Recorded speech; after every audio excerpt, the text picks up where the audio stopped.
This is James Grady from Out and About Nashville, and I'm here with Marisa Richmond from the Tennessee Transgender Political Coalition.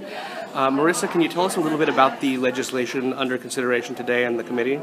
The bill is HB 2414 by Susan Lynn of Wilson County, and it would require people to use restrooms based on their original birth certificate. And of course, we've been fighting this bill for weeks, and it's up in the House subcommittee this afternoon. What is the, should it go through to the full assembly, what would be the sort of process from here? Well, if it were to pass the subcommittee today, it would go to the full Education, Administration, and Planning Committee. Okay. We're trying to push up the fiscal note. We believe that it will cost Tennessee taxpayers a lot of money. The ACLU has estimated $600 million in enforcement costs and potential lawsuits, legal fees. So if that fiscal note is adjusted to reflect those costs, it would then go to the Finance Committee.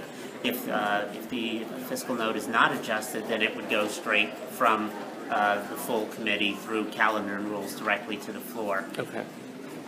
So what have you been doing on the ground here today and in the near past to fight this bill?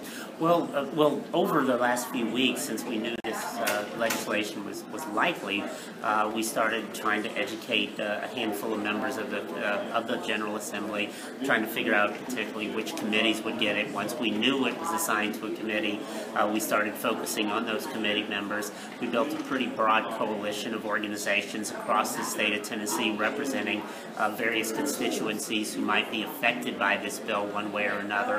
Of course, we've got a large coalition of national partners who've been reaching out to their Tennessee members to alert them about this bill and what needed to be done. And so we've been working a number of angles, and of course we're here sort of, kind of making sure everybody was on board to make sure everybody got in who's going to testify for the bill this afternoon.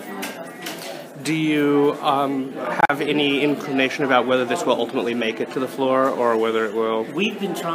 We found out this afternoon about an amendment that we think it muddies the bill, although at the same time it could bump up that fiscal note, which is what we've been trying to do. So we're kind of uneasy about it.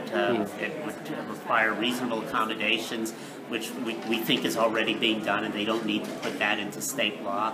But again, if that does require schools to create facilities, they may be forced to spend money, and that we don't know why this amendment's being introduced, what the point of it is. So it has a potential good side and potential bad side. Okay. If it makes it to the floor, will it pass? It probably would, so that's why we're trying to stop it here today. Right. It's like a boulder rolling downhill. We don't want it to gain momentum. Right. That legislation tends to do that here. What can people at home do if they can't come out to the legislature and just show up? What should they be doing? Well, the committee hearing is today at 3 o'clock. If you haven't contacted members of the committee, and the Senate Education Committee has the bill tomorrow afternoon, so certainly contact those 9 members, especially if you live in their districts, and ask those people to vote no. Of course, if it were to pass these 2 committees today, again, depending on the fiscal note, it may or may not go through the Finance Committee, and so we would need to see where it would go next, and of course either focus on the finance or the full floor in either house, depending on what happens with that fiscal note. All right. Well, thank you for the update. My pleasure, as always.